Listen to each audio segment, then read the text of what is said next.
everybody. My name is Edward S. Redcar, and I'm the host of Edward S. Redcar's Entertainer Chat. And I have the extreme pleasure of talking with Jonathan De La Torre. How are you doing, Jonathan, today?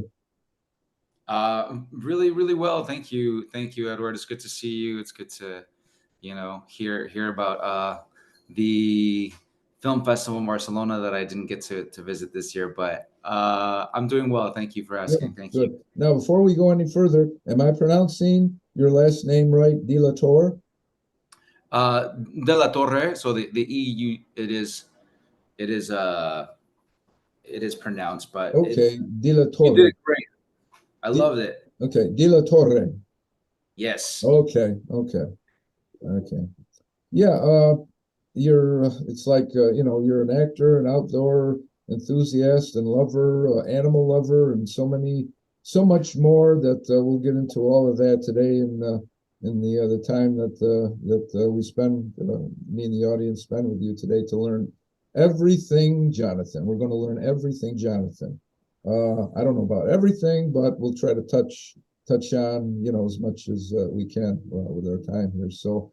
Um, what I usually like to do when I begin my show is I like to find out a little bit about why my guests got into the um, area of entertainment that they do, and also kind of find out the meaning behind like their social media pages that they list different things on their social media pages. So I'll pose that first question to you. Um, on your Instagram profile page, you list the words actor, lover, adventure, agile, learn, helping, and thankful. And so that kind of intrigued me, each of those words, because they're so different to describe you. So could you tell us a little bit about each of those words that describe you? Yeah, yeah, absolutely. You know what's really interesting? Hearing you say them in English, they do sound very different, and they are very different. But in Spanish, they all start with the letter A, and Okay. so that was kind of the first, the first reason why I had a lot of these words was because they're actors. The first one on the list, of course. I love what I do. I'm so passionate about it. So I think the lover one comes next, which also translates to like passionate.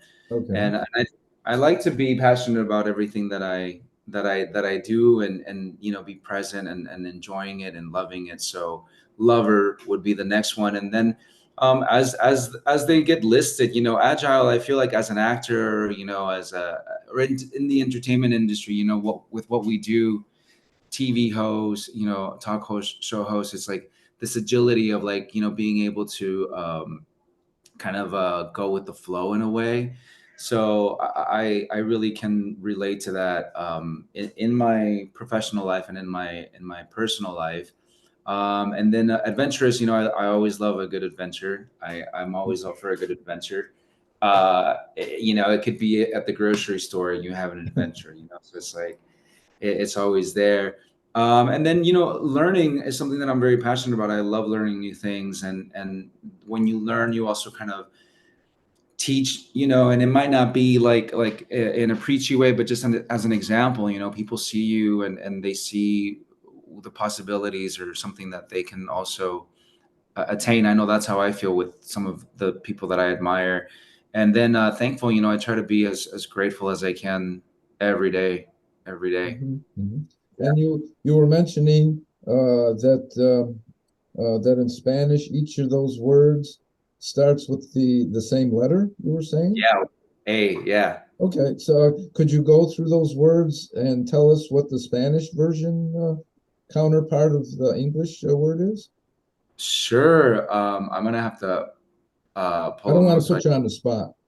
no, no, no, no. Yeah, so we have actor, right? And then we have amante, which is lover, aventurero, ágil, amigable, friendly, adaptable, adaptable, aprender, learn, ayudar, help, agradecido, thankful, and avivar, which is my latest short film, which also means to ignite or to spark something.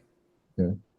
That's really fascinating that each one of those words begins with the same letter. I mean, I speak un poquito español, but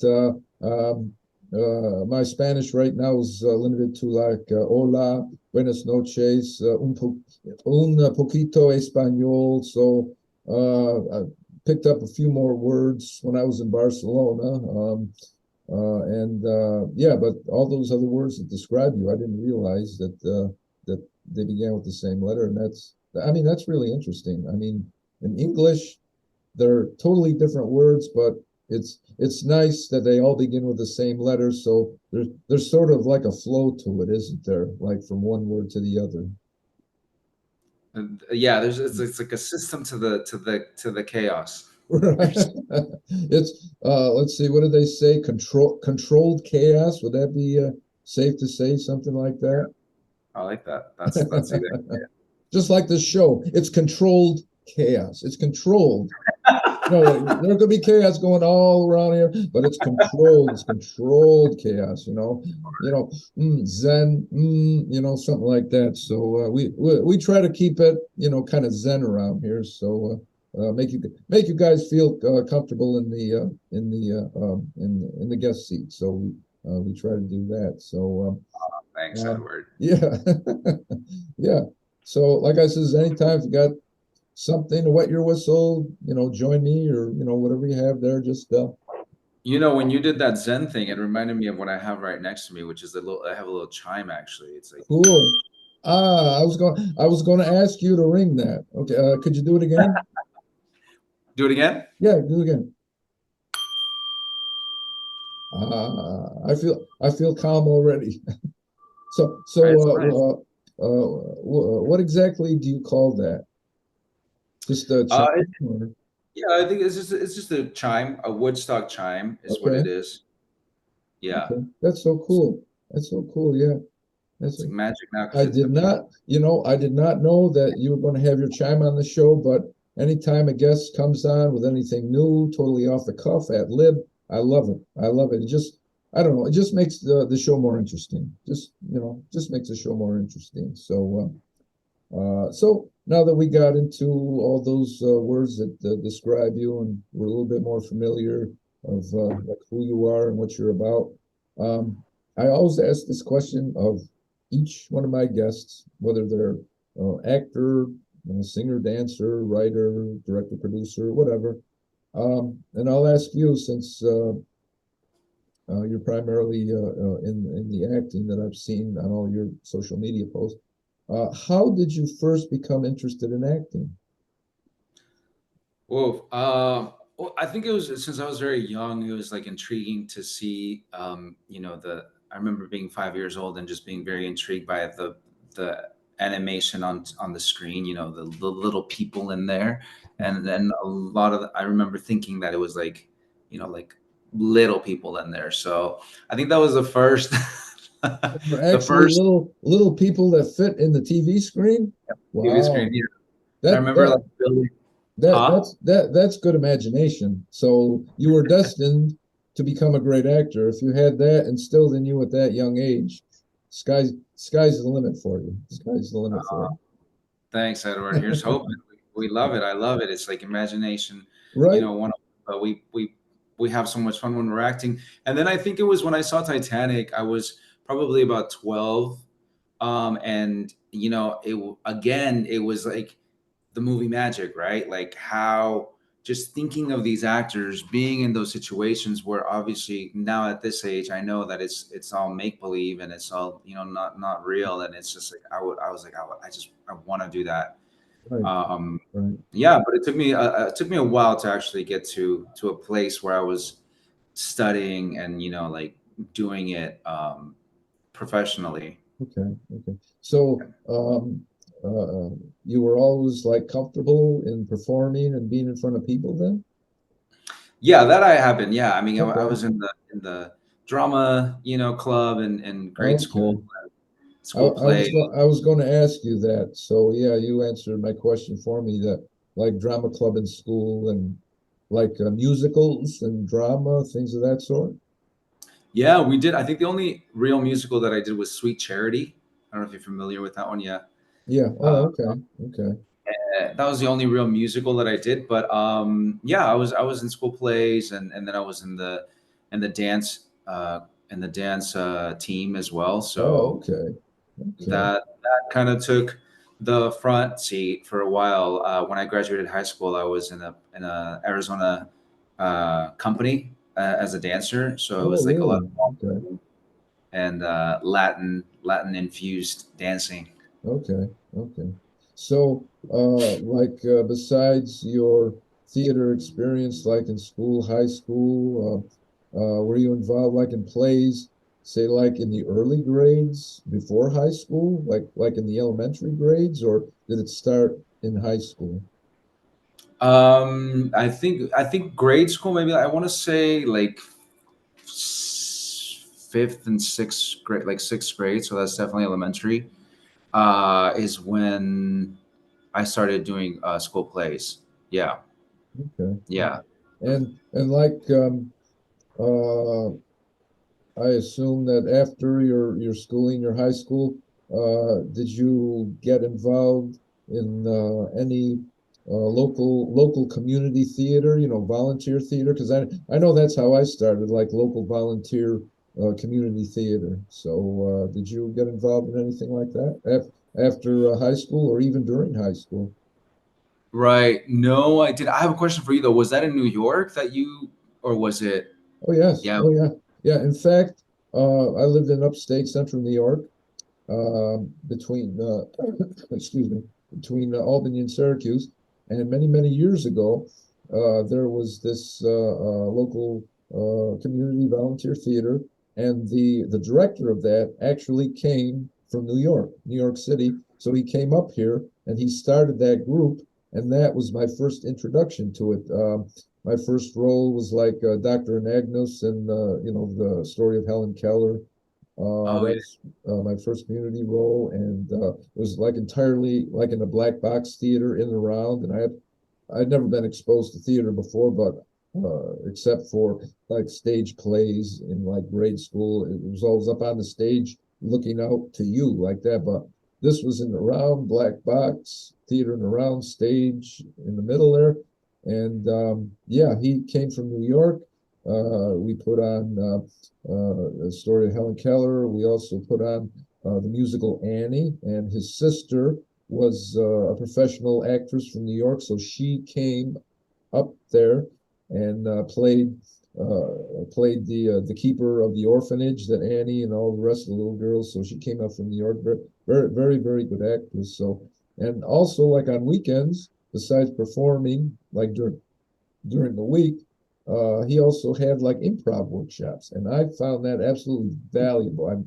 I never forgot that, using the imagination and conjuring up he'd say, he'd get us on the floor and he'd say, okay, you four come here, get on the floor. You're marooned on a desert island. Go. So we had to take that idea and kind of develop like a whole story around it. And I mean, I absolutely love improv. How about you? I imagine you love improv too. Talk about being agile, right? Like you have to be like on your toes, like Oh yeah, yeah, yeah. Well, con- that comes in handy. Like if you're on stage and something like goes awry, and say the lines aren't coming one right after another, so it's like if you got ad lib training, like that, you can sort of figure your way out of it and get to the end point of maybe that scene to get you to the next scene. To keep you on track. So no, that's invaluable. yeah, it Invaluable. really it reminds me. I remember actually in grade school we were doing a play, and I was supposed to come on stage with an envelope, like it's like I brought you this, and I got on stage and we're doing the dialogue, and when I'm supposed to bring it out, I don't have it on Oh, me. oh.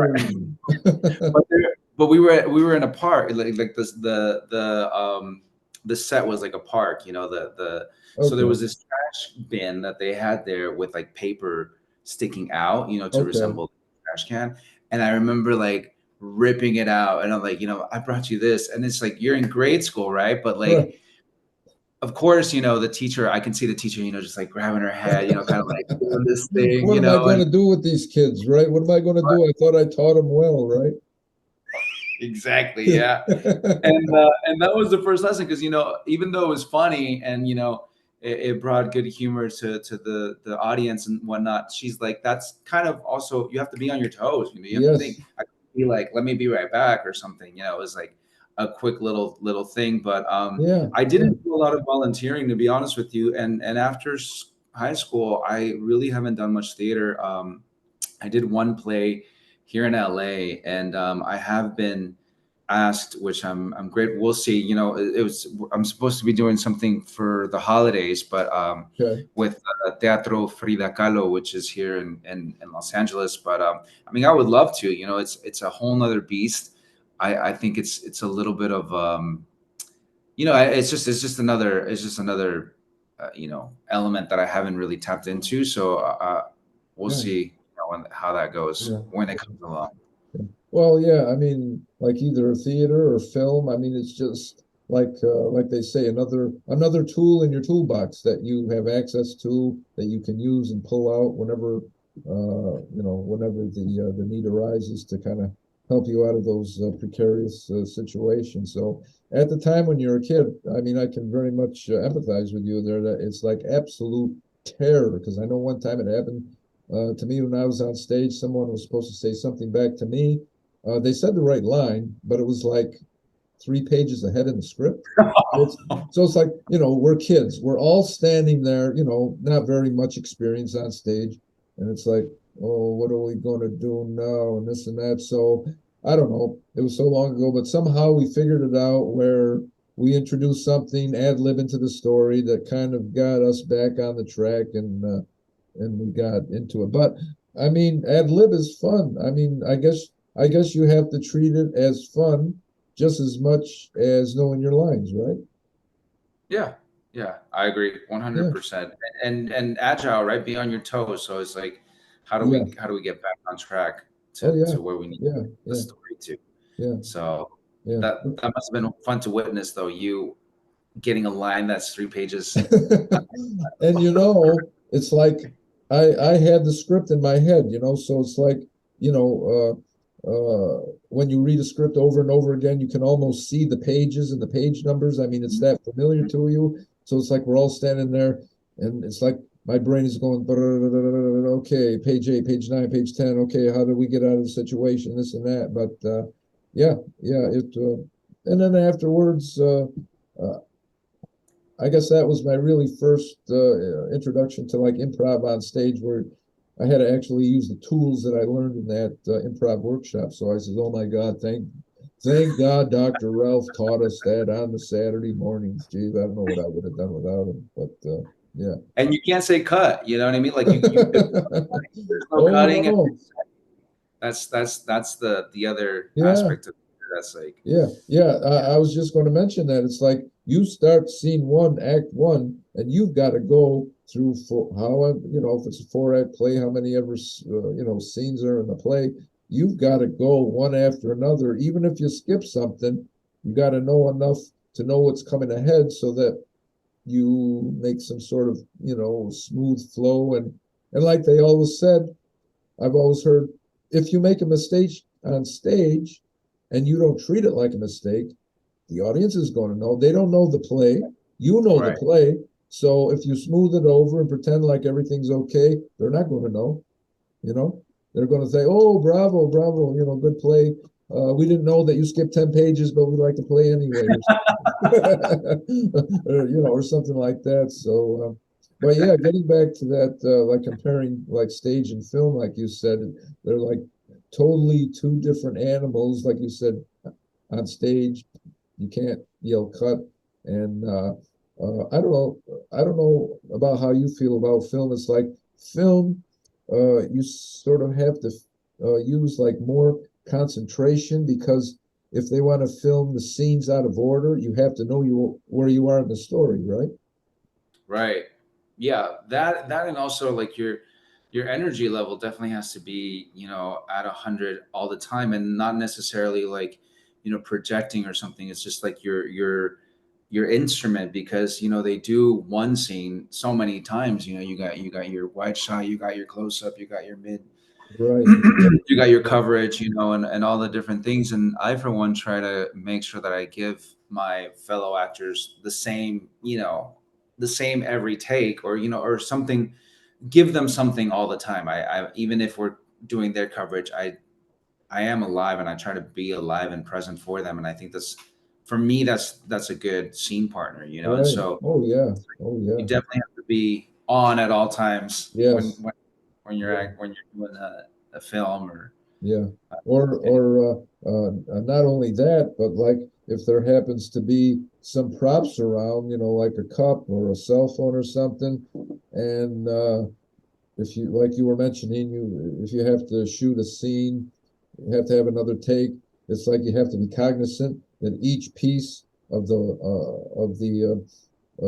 props, each prop is like in exactly the same place, like from shot to shot, even if it's a different angle. It's like remember to put the cup on the table and remember to have the handle like this. Don't turn the handle because the viewer is going to pick it up and say, "Oh, that's odd." The cup magically twisted itself with no help from anybody. The handle's in a different spot. How is that possible? Yeah, the audience, yeah, we've always got to be cognizant that they pick up on just the little things there. So, yeah, but Yeah, yeah, I that's remember. no, go ahead. I think it was Dustin Hoffman that said, I think it was for his Kramer versus Kramer Okay, film that I love, and he has this scene, I think, where he's they're arguing in the restaurant, him and Meryl Streep, if I'm not mistaken. um and he has to, like, he did something where it wasn't on the script, and she flinches, right? I think he throws like a mug or something, and he's just like, in that moment, I'm like 99% of myself is, in that moment, but that 1% of me knows that I'm acting. So I have to make sure that I know where the camera is, right? That I know that I'm not going to hit her, so it's like that 1% of us has to be like so attuned, cognizant, like you said, of what we're doing, where we're have our footing and whatnot. oh So yeah, I oh yeah. love that interview with Dustin Hoffman. He's such a great actor. He is. Did you ever see the film Tootsie? Yeah, yeah, yeah. Do you He's know that many, many years ago, I lived down in the Poughkeepsie, Newburgh area, and I happened to have a job where we stopped for lunch. I don't know if you ever heard of it. I think it's called the Hurley Mountain Inn. Did you ever hear of that? Hurley Mountain Inn, like outside of Kingston, New York, in the Mid Hudson Valley. So we stopped for lunch there, and I had no idea that this was the same restaurant that they did one of the scenes for Tootsie. I had no uh, idea. And they had his picture on the wall and like pictures of, other celebrities that might have been in that picture, but other films as well, not filmed there, but celebrities would stop there, leave their picture, one of those things. And I says, this is so cool. I says, I'm in the same restaurant bar that Tootsie was in, and it was sort of like a rustic bar, like the heavy dark wood of the wooden booths and the bar, was really like a rustic place. And I says, wow, I says, this is fantastic. So one memory of Dustin Hoffman and where he was, but yeah, no, he's totally a great actor, and we all yeah, have to go like that to him. I'm not worthy. I'm not. You're the God. I'm not worthy. yeah. He's phenomenal. And Tootsie is so much fun, and it's It just like is. It such is. a It is. It movie. is. And he has such a wide range that I don't know. I'm just assuming they probably said, "Here's the role, run with it." Right? I mean, he's such a diverse actor, right? They probably didn't even have to direct him, right? I mean, they said, "Here's the role, have at it," right? Have All have right. fun or whatever. Yeah. Yeah. Before you mentioned, now, am I pronouncing this right? Avivar? Hmm. Okay, Yeah, Avivar. that's it. 2023 short film. And you already started to talk a little bit about what that is about. And I noticed in your social media that it's available online via the Facebook Outfest page. So could you tell us a little bit more what Avivar is about and what your role in it was? Yeah, yeah. Avivar it's essentially about it's about uh, the power struggles of a dominating masculine role that can be, you know, it's just it's in so many different areas of life, but this was seen through the lens of a Latino family, a Latinx family. This person, you know, was so fearful of his children, you know, being queer, or stepping out of the gender norms that were kind of instilled in him, you know, women in the kitchen, men work, that sort of situation. And so the story progresses, and he's on his deathbed, and his family's kind of fallen apart. He realizes that he really didn't instill in them any real values or, you know, love, essentially, because they're kind of broken. You know, it's a broken family, and they're displaying all of these traumas that the father instilled in them. And it's this idea also of learned behavior. You know, it's like this learned behavior that also happens in the familiar in a family setting, where it's like you act the way you see things, you know, be. And we have the power, of course, to break those generational chains. But in this particular story, we get to see how this family is falling apart, and this man, I mean, it's up for interpretation, but he either imagines a world in which he did love his family and what that could have been like, or he passes away and, you know, and is blissfully unaware of everything that he's leaving behind. But that's kind of up for the audience to interpret for Mhm. themselves. But essentially, that's what it's about, and hopefully people can take with it, you know, is like enjoying the moments, loving your family, you know, loving whether it's your kids or your mom, and spending time with them, because, you know, it's our time here is not, Yeah. it's not, you know, it's finite, right? Yeah, I was just going to say that. Yeah, that quick, right, right, right.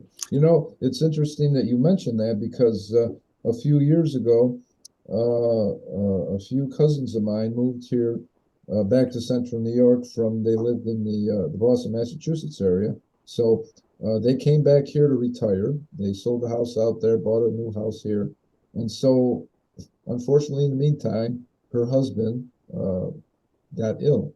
And so finally it progressed to a state where, you know, he passed away. He couldn't survive any longer. So we were all at the funeral. I'll never forget this. We were all at the funeral at the cemetery. And so the minister, he was doing his, you know, eulogy and everything. And he says to us, he says, see those two dates on his gravestone. You have a date where he was born and a date, his date of death. He says, do you see that dash between those 2 years? He says, his entire life is in that little dash that is engraved on the stone. That that just floored me. I never thought of life that way, right? Yeah. That Wow, that's small. He said his entire life is in the engraving in that little dash between the date that he was born and the date that he died. And it's like, wow, talk about a trip. yeah. You know, I never forgot it. I never forgot it. No, that's powerful, Yeah, and yeah, then yeah, it's true. yeah. That's where his life is, you know, Oh, and yeah, that. yeah. So then, with this Avivar, um, it's sort of a uh, like a film that kind of centers around, like they used to say years ago, male chauvinism. Is that kind of the general idea of it? That the man, Machi- Yeah, but oh yeah, machismo. You know, the man knows all. He's got control over his whole family. I tell you what to do. You don't tell me what to do. Like that. That's sort of the general idea of the story, right? Yeah, Yeah.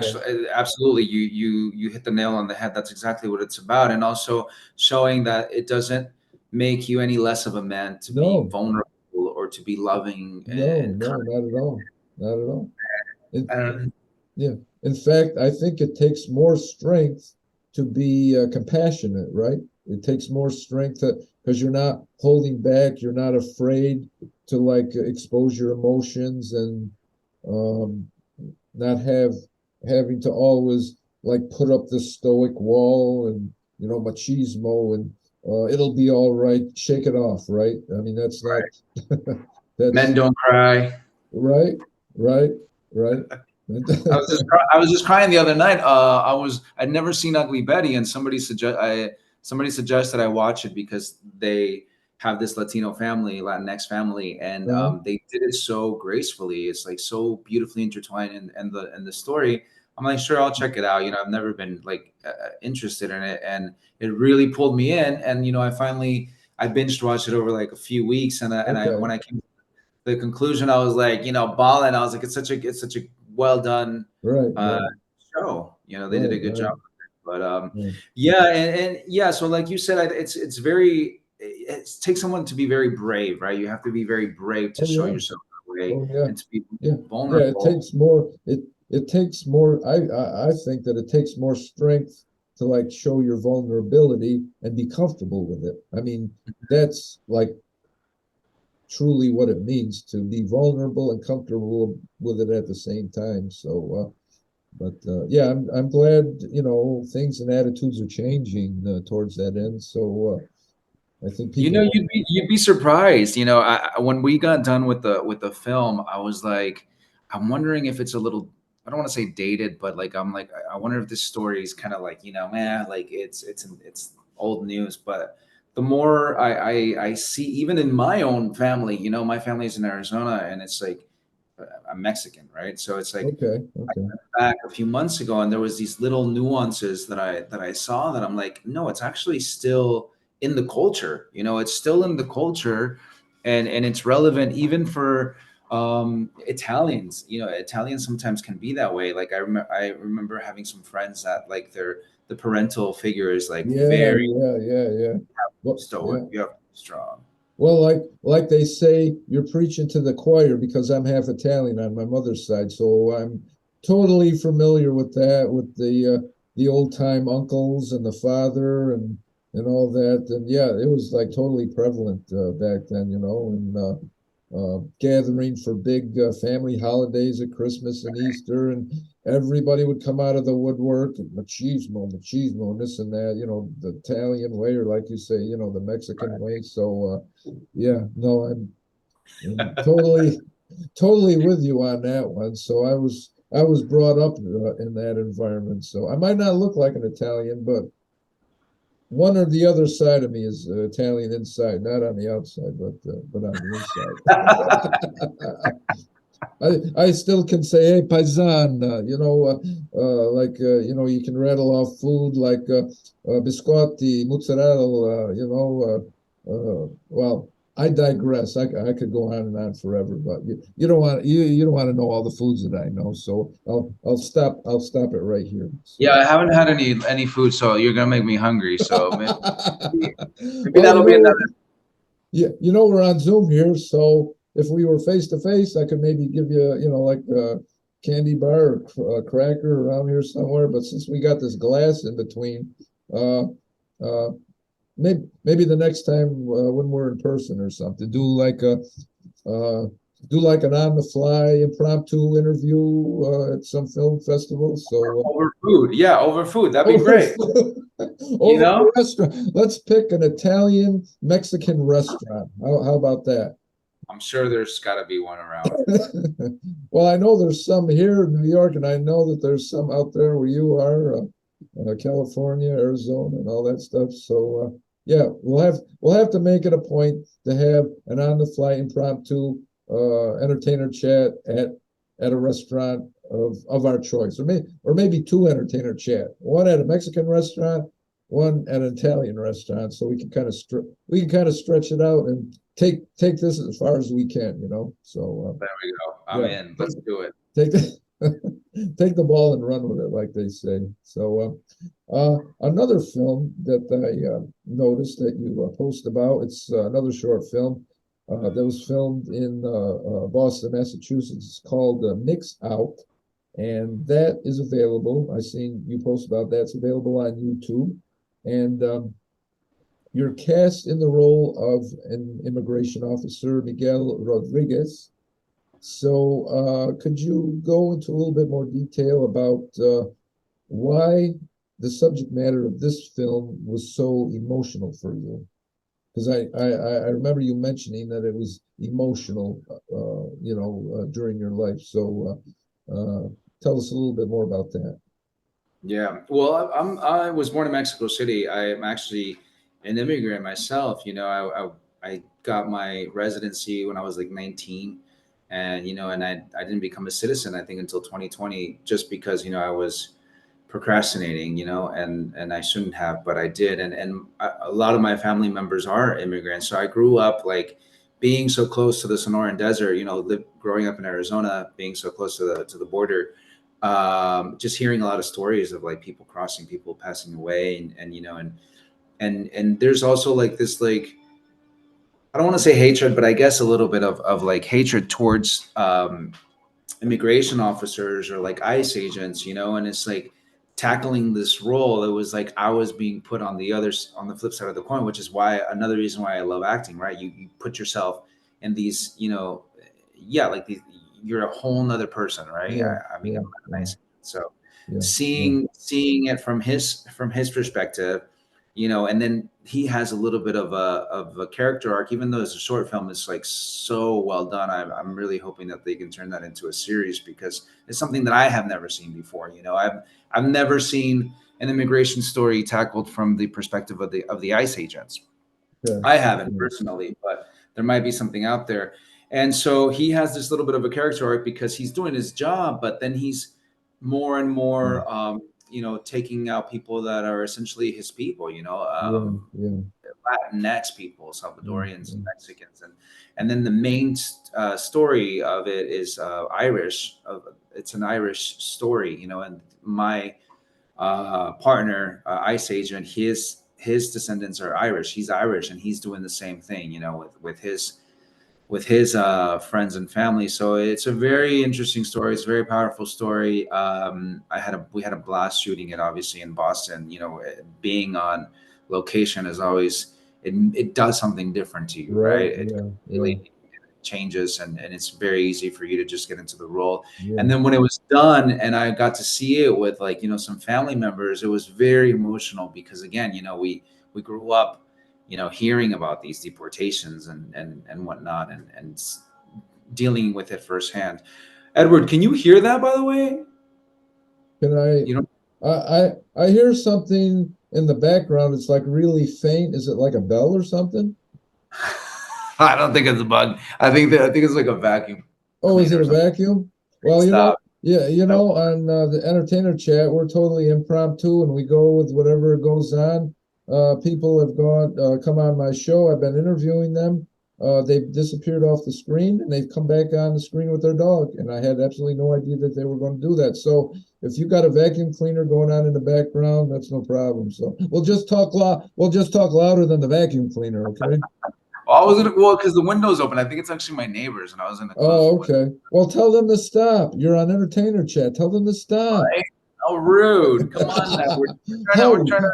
how rude? How rude can you be? You're interrupting our entertainer chat. My How gosh. rude to be But cleaning your house at this time yeah, of day.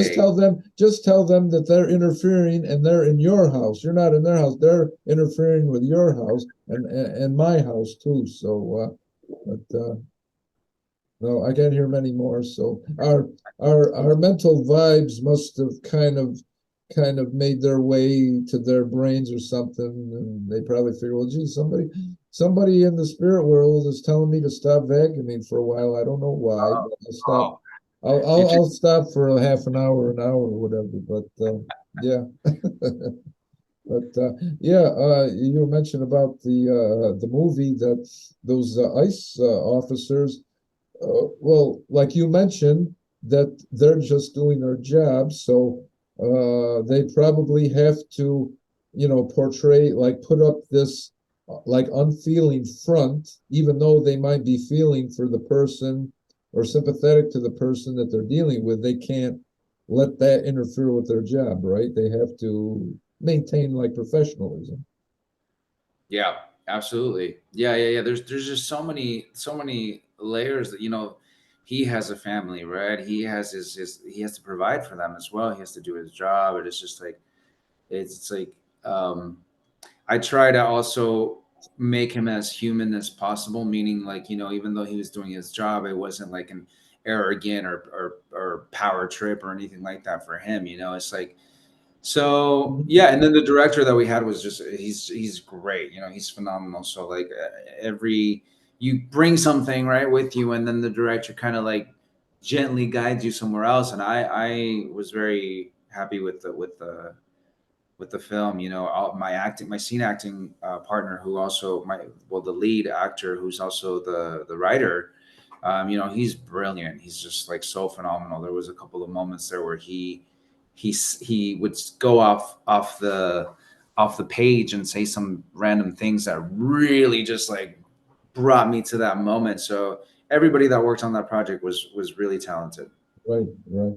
And that, I mean, that's a good thing. It's when everybody, well, in any project, doesn't matter, like if it's in theater or on film, it's like once you start working with each other, you become more or less a family, right? I mean, within that short expanse of time where you're together working with each other on scenes, on camera or on stage, uh, there is like a closeness that's developed, right? Because you have to know something about the other person that you're playing opposite, and they have to know what kind of person you are, and what you bring to the scene, or dialogue or whatever. But yeah, Yeah, definitely. You become really close you when do, you do, when you do. you're doing. And then when they yell, "That's a wrap," it's like, oh, do I have to go through this all over again? I've got to say goodbyes all over again. It's like, right? It's like every new job that you have, whether it's on stage or in film, it's like you're applying for a new job every time, right? It's like somebody out there, doesn't matter what they do, if they work in a factory or an office, whatever kind. It's like they get the job and they go there day after day. Some of them are lucky enough to work places like 30, 40 years in a row. But like with us, each job is a new like application, right? I mean, we're Yeah. applying for, we got to go through that all over again. We've got to apply for a job all over again, and kind of show what we're made of. Yeah, that's the story of the entertainer's, the actor's life, anyways. Yeah, yeah. Unless you're Right. in a 6 season show or something, but Oh, even then they do come to. It's not like you said, like a 9 to 5, where sometimes people last 20, 30 years in yeah, a yeah, job yeah, yeah, more. yeah, It's a very different yeah, yeah, uh, yeah. environment, and those things you do have to get used to. Oh, It's like high yeah. school over again. It's like gotta go, and college next.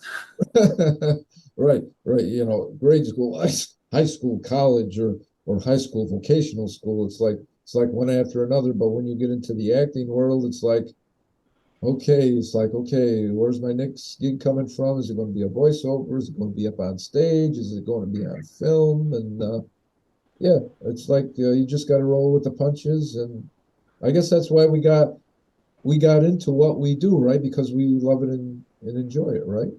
Oh yeah, 100%. I wouldn't have it any other way. No, me neither. Me neither.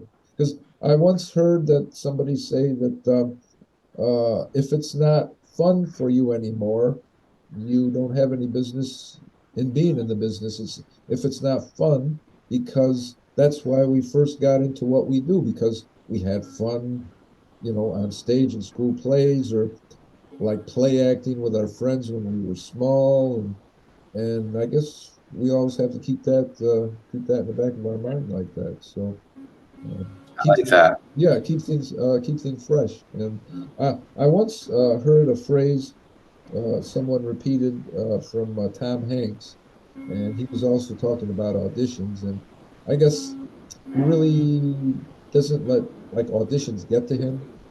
And so he kind of explained it that, well, we're in this business because we like to act. And so think of an audition as you're getting another opportunity to act. And the audience just happens to be a director or a casting director, Mhm. but you're acting. That's what you want to do. It might not be in front of an audience, but you're acting anyway. So I guess that's how he's able to take the pressure off because it's like, well, it's just another acting gig. Whether or not I get paid for it, I'm still doing what I love. So Right. yeah, Yeah. and yeah, and I never forgot that either. So I like that. yeah, Yeah, I'm gonna have to take that one from it. Edward, I'm gonna close this window if you don't mind, because oh, it's go he's ahead. getting. I think he's getting closer, Oh, okay, like, or she. There we go. okay, That's much better. okay. Sorry about that. Like they say about your neighbor, how rude, right? How rude of your neighbor to make all How that very commotion out there, you know? So yeah, yeah. Another, uh, and this is going to be on tape. It's going to be on YouTube, so they'll be able to watch how rude they were, right? So they'll know who they they'll know who they are, right? No names mentioned, but they'll know who they are, you know? So, I've never done that before. This is the very first time that I've scolded somebody in the audience. Don't do that. Don't make a lot of sounds. Oh, don't Let's do see. that. Oh, my next question here. In a 2022 film, you played the role of Julian in, forgive me if I pronounce this wrong, Cartas para Excel. Wow, beautiful. Thank you. Thank you. Well, I learned from the best. You're a quick teacher. You're a quick teacher. So, yeah. Uh, and so that won Best Latinx Directed Short at the Phoenix Film Festival and also several awards at the Skip Town International Film Festival in 2022, where we first met. Yay, Skip Town. Yay, Yeah. yay, Vincenzo Carubia. Yes, right. Yeah. Oh, nice. Yeah, That's I happened to see him in Barcelona. He had three music videos, oh, and he won awards for them. So if you and all of the audience out there, if you go to the Love and Hope International Film Festival Instagram page and also on Facebook, they have tons of photos and videos of the happenings all that week and mentioning the winners and yeah, you and everybody else make sure you make it a point to get on those social media pages because they're always adding new like photos and videos of the film festival there all the time. So yeah, it was such a pleasure to see Vince again. I hadn't seen him well, just like you in almost a whole year. So it was just like old home week, you know. Hey, how you been and this and that. So it was good for that. But getting back to your movie, Cartas para Excel, um, tell us, well, like I mentioned, you play the role of Julian. So tell us a little bit about what that story's about. Very briefly, it's about being in the present. I think to sum it up, this writer, he's a best-selling author, and he's struggling to be present because he's longing for something. So he keeps um, dreaming with a man, and he's in love with this man, but he's only seeing him in his dreams. So now he's seeing a psychologist, and and it's really giving him a lot of uh, grief, a lot of trouble in his real life, in his waking life. So the underlining theme about it is basically that, like, to be in the present, to enjoy the moment, and there's also like this element of quantum entanglement. We tapped into that aspect of everybody's connected in one way or another, and it's a beautiful love story. We're so proud of it. We worked very hard, the team and I, to bring that together, and yeah, it's a very special film for us. Mhm. So that brings like a very important topic to the forefront. I mean, like all of your films do. That's yeah, that's why we do what we do to put it out there. If there's some topic that we want to cover a bit more that people aren't familiar with, and now that was it that film or was it the film Avivar? Was the Avivar film the one where there was like a crowdfunding page? Was that the one? Because Well, I go ahead. seen on your social media a while ago that there was like a crowdfunder to for like donations to a film project. Was that the one, or am I mistaken? Was that for another project? No, it was for that one. Actually, for Avivar, we were lucky enough to get. We won a pitch contest that Outfest Film Festival and Concord Music. They Concord usually license music for films, so they came together and they had this initiative, and we pitched our story and we won. We were so grateful to have won a grant to bring that one story to life. So the crowdfunding must have been for Cartas por Excel.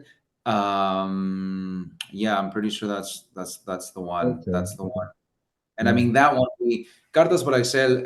Again, one of the other reasons why we're so proud of it is like visually, we feel like we did something, beautiful and shooting in anamorphic lenses and stuff, and we really Mhm. did that on a shoestring of a budget. And of course, the story is what drives it Right, all. right. But yeah, so we definitely crowdfunded for that one. I mean, we were going hard, and we did that with very Yeah. little money, but but a lot of love and passion, and to make up for the lack of funds. Oh yeah, right, yeah. Yeah. So then the money that you raised from that crowdfunding went specifically for that technical equipment that you were just mentioning, the filming technical filming equipment. Yeah, I think most of it was like for that, and then locations. We as much as we would have liked to do it guerrilla style, I guess it Yeah. wasn't doable. We shot in our DP is a big fan of the movie Her with Joaquin Phoenix, and he took from that like the element of the main character's apartment, and we wanted to shoot in that same kind of location, so we ended up shooting downtown, and in this loft downtown, and then we also had some scenes in the beach, and in the beach you have to have like permits, and it's Yeah. like it's this Yeah. whole deal. So it was a lot of it went most of it actually went for that, and then of course, and then the equipment, and Hmm. then a lot of us worked for free, to be honest with you. A lot of the actors Yeah. uh Yeah. worked for free, and they all did such a phenomenal job. I mean, I think you met Pedro Mano. He played my father, and he was there at the Skip Town with us Mhm. when we did the round conversation, Right. right? On the round, the conversation in the round on the stage that day. Yeah. Yeah, Yeah. and I mean, he was just great. He's a phenomenal actor. So yeah, so most of it was just logistically for like locations is mainly what it was. The house that we used for the psychiatrist's office, that was another very beautiful home that we shot in Boyle Heights, if I'm not mistaken. But so yeah, so you know how that goes. It's like you have to have the permits, you have to have the locations, and Yeah.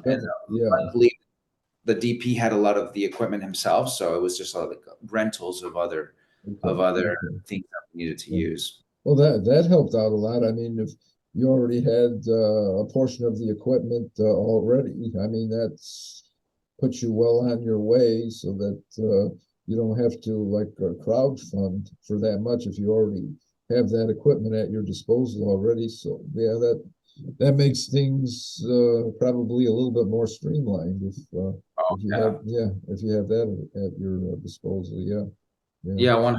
100%. And I mean, he not only had the equipment, but he has an amazing eye, you know, and he's just like has this uh, very romantic way of filming, you know, whether it's an action sequence or you know or an actual romantic scene. It's like it's very very intimate the way the DP captures everything. So that and then the fact that he had a lot of the equipment, you know, it's like what more can we ask for? No, you can't ask for any more than that. And plus, like those close, intimate scenes,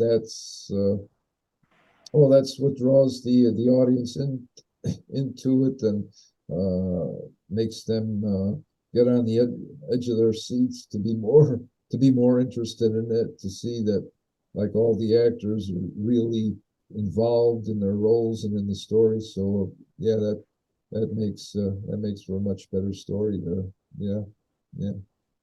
So getting away from all of your acting activities, Hmm. um, I always like to find out a little bit about my guests, like outside of acting, what they do in their life outside of acting. So uh, I thumbed through your posts. One of your some of your Instagram post photos show you hiking and indoor rock climbing. And I've hiked before, but never did the indoor rock climbing, and that looks like totally awesome to try that. So how did you become interested in all those activities, you know, hiking in the outside and wanting to rock climb, you know, indoors? I was gonna say it looks interesting because you said it looks interesting and it looks the rock climbing. It does until you're you know your the palms of like your hands just kind of like burst and then you're like bleeding, you know, all Oh, over the place, which oh, is. yeah. I But like I there's levels, oh, Edward. okay. You do the level one, two, three. Okay. So like it's like level one, like 1 foot off the ground, or is it higher? I It's could a little higher than that, but it's you know. I could do 1 foot off the ground if they'll let me. Like You know or what?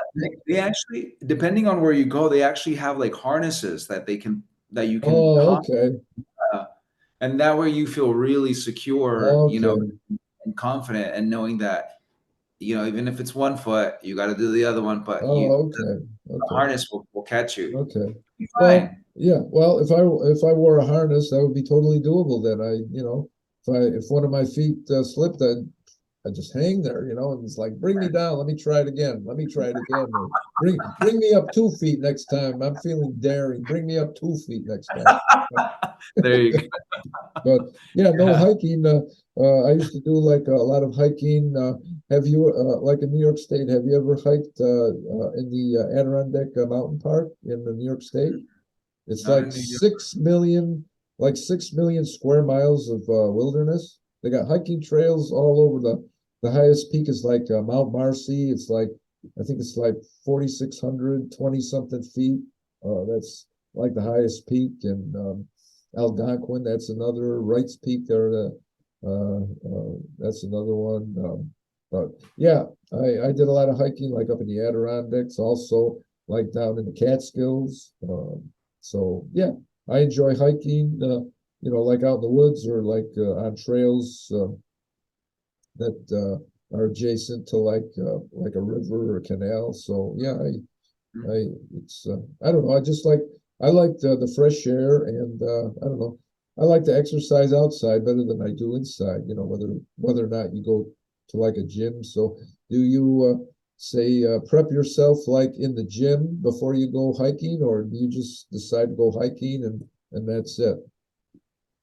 Yeah, it's just like a let's go for it kind of thing, you know.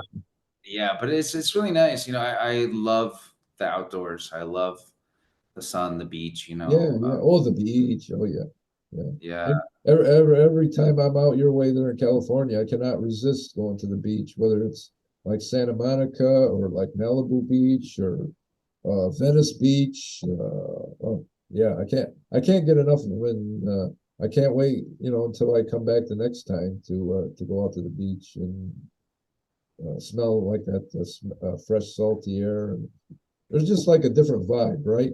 Just a different vibe and a different feeling when you're walking along the water.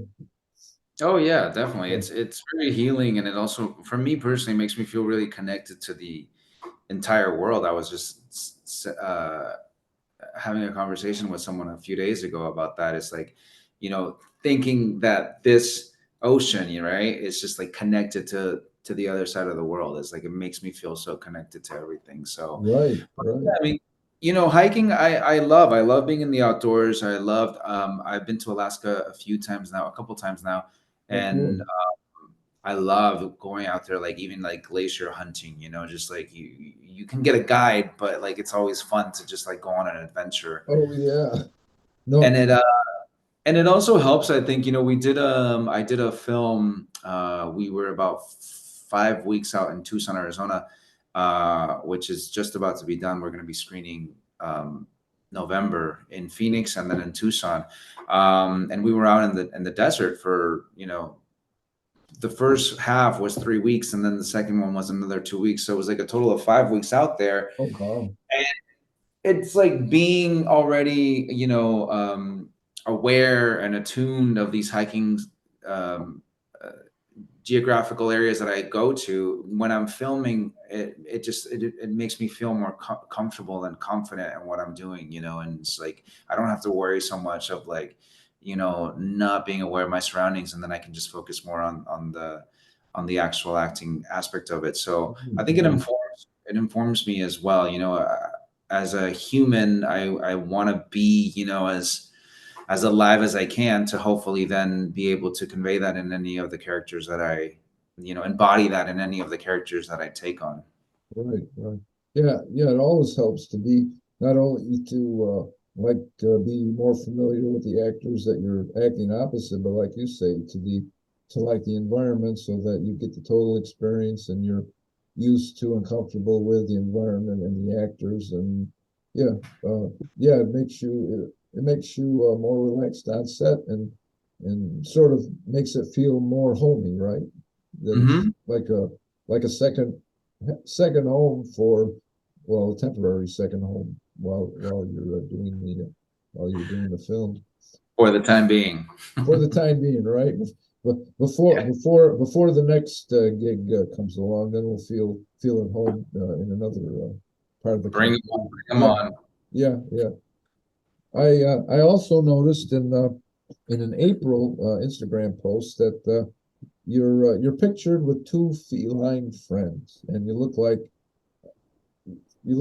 all three of you are having such a good time snuggling there and this and that. So, what breed of cat are, oh, you're doing the evidence from the scratches Yeah, and well, because everything? you're like, you're cuddling, and meanwhile I'm wait till you see my arms, like all Oh my sweet. God. It's like little I, marks of love everywhere. Is how the way I I, see it. I've seen one of the photos on the post, excuse me, one of the photos on the post where it's like, were you like all scratched up here from the cat? Oh Yeah, my yeah, God. I says, oh my God. I says, because I always like to use promo photos, still photos for my guests, like in the opening and closing sequence of the show. And I says, there's no way I'm going to show that. I mean, that must have been a real rough time when you had all that. It's like, oh no. I mean, that's totally gruesome. I says, no, no, no, no. But it was. Feel free to use it. No, it was. You know what? It was a rescue cat, and he's lovely. But during the time he was staying with me, I had my cat, and I was also dog sitting. So I think this rescue cat kind of was stressed out, and he's a sweetie, right? So oh I yeah, picked him yeah. up to take him into another bedroom, and we were actually editing Cartas para Excel during that time, that day. And so when I brought him in, he like, "Rawr," went ballistic on me, and I'm like, okay, fine. I put him down. I come back out, and the director who was also editing the film, he's like, "Dude, are you okay?" And I'm like, What do you mean?" I was like gushing blood at that point, Oh because my this is like God. a sensitive area. Oh So my God. literally, I was just like bleeding nonstop for 5 minutes. So But he's a yeah. sweet guy, So sweet cat. for you, that's just like par for the course or normal, right? The bleeding that just goes along with having cats, right? Yeah, Like no, it's like It's like they're animal. I wouldn't want him. I wouldn't want him to be, to not have his instincts, Oh and no, but no, that yeah, um, not to take the wildness out of them. That and yeah, to be totally domesticated. Yeah, yeah, I agree. That's no good. You have to leave some wildness in there. I mean, after all, they're animals, so yeah, it's only natural and yeah, part of their being. So yeah. so what type of breed are each of your friends, and how old are they, and how long have you had each of excuse me, each of them? So I only have one actually. So I've had a couple pictures of him, but I personally only have one, and his name is Prince Zuko. Oh, Is It comes from an animated series, Avatar: The Last Airbender, okay, and so he's Prince Zuko, and he's an American short hair. I think is what he is. He's also a rescue. I actually rescued him in 2020 in the middle of the pandemic. A lot of there was just a lot of chaos, and a lot of pets were being kind of just like released and taken to the pound and stuff. So he came to me. He's actually staring at me right now. Um, he's but watching. He's watching you. He wants food. That's why he wants you to open a can of something and give him some food. That's why. Probably, yeah. He's a big boy, but yeah, he's yeah. So now he's 5 years old. Okay, Is how old he is? He's five. okay. Five. He's So about to be five. like I know like dogs in human years, like each of their years is like 7. Is that the same thing with cats, or is it different? I think cats live a little bit longer. I think Okay. they go up to like 20. Oh yeah, yeah. So they're a little different. Okay, okay. Cats are, but I don't know. I to me, I still see him as my little kitten. That's But right. That's right. and then, unless he's scratching my flesh off, Then he's a lion. He's not your little precious anymore. Then he's a lion. It's like, get away from me. Get away my from me. Yeah, Maltese tiger is what I call right. him. But yeah, Yeah, yeah, yeah. yeah, but he's lovely. It's like he's a really good companion, really good cat, and he's just That's yeah, that's the most important part of it. I mean, after a while, whether you have a cat or a dog or like a bird or whatever, after a while they become part of the family, and they just happen to be an animal, but they're all part of your family. So I know I felt that way years ago that we had family dogs. So yeah, yeah, they do. You do get close to them and feel yeah, just like another part of the family. Always wanted to eat though. They're always there with their. Okay, okay. Well, when are you going to give me part of what you're finishing up there at the table? When are you going to, when are you going to do that? So it's like, okay, okay. Like we say in Italian. I don't know if it's this way in Spanish or Mexican. Ashpet. Have you ever heard of that term, ashpet? That no. What is this? that means wait, wait. Ashpet, ashpet. Like hold your horses, Uh like huh. that. Ashpet, ashpet. So just Pet. Ashpet. That's part of my Italian either this half or this half Italian. I don't know which, but yeah, Ashpet. So yeah. So Or is it like this side and that side? Upper. I I don't care whatever side as long as I got half somewhere. I don't care if it's this way or I don't care. So My Mexican's probably like my belly, dude. That's the half of Mexican that I'm at. well, then And it would be my half too because Italian, meatballs, spaghetti, pizza, mozzarella, and everything. So yeah, oh, probably me too. It's like the bottom half from like my chest to my stomach. That's the Italian side, and all the rest is something else. So, but I won't go into that because that could be a whole other show, a whole other show. So, but I'd really like to thank you for being on my show today, Jonathan. It's been an absolute pleasure having you on my show, and I just couldn't wait to talk with you in the interview because it's been like almost a year, a couple months shy of a year since we both met for the first time, talked. hung out at the Skip Town. So yeah, it's been an absolute pleasure. Likewise, Edward. Thank you so much for your time, for this space, and it was a fun time sharing with you. I knew that you were going to have fun because I always have fun, and all my guests have fun, and everybody out in the audience they always have fun. So it's a fun, yeah, right. It's a fun time guaranteed, you know. So Nice. cheers to that, or as we say in Slovenian, Nazdravia, Nazdravia. Nasrawe. Nazdravia. So there you go. So with that, Jonathan and I have toasted us out of this interview, and it's been an absolute pleasure to talk with Jonathan today. Actor, outdoor enthusiast, animal lover, among so many other things that we've gotten to talk with him about today. And so I thank all of you for being on my show today. And stay tuned to my YouTube channel when I will be uploading this interview up to my YouTube channel with Jonathan. And yeah, you can have fun. You can have fun all over again, seeing the recorded version. So until next time, my name is Edward S. Redcar, the host of Edward S. Redcar's Entertainer Chat. Have a good day. So long, and see you next time.